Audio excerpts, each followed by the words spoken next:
I'm Ewen Cameron. I'm the Professor of Scottish History here at the University of Edinburgh, and most of my research work is about 19th and 20th and 21st century Scotland, thinking about politics, the land question and comparative history between Scotland and Ireland over the modern period.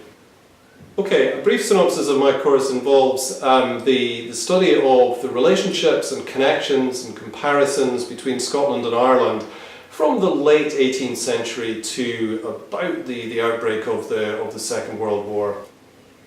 Okay, I hope students will be interested in this course for reasons of trying to be sceptical and critical of received wisdom about national history.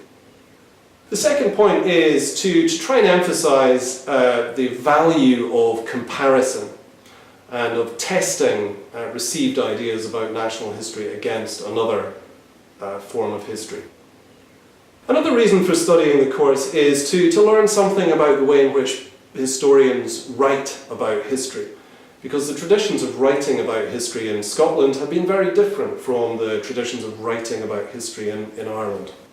History in general has always appealed to me for a number of reasons. The first point, I think, is that it allows one to map one's own intellectual journey.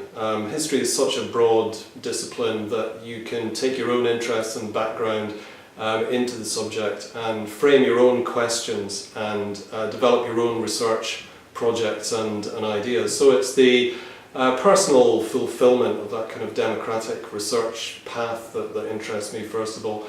Secondly, I like the idea of questioning received wisdom. I think every historian has to be critical and sceptical in analysing evidence. So it's the role of the teacher, I think, not to be the omniscient point of knowledge, but to be there as a facilitator, to prompt, to encourage students to ask sceptical and critical questions. I think as a historian we help students to define the questions that they want to ask about history.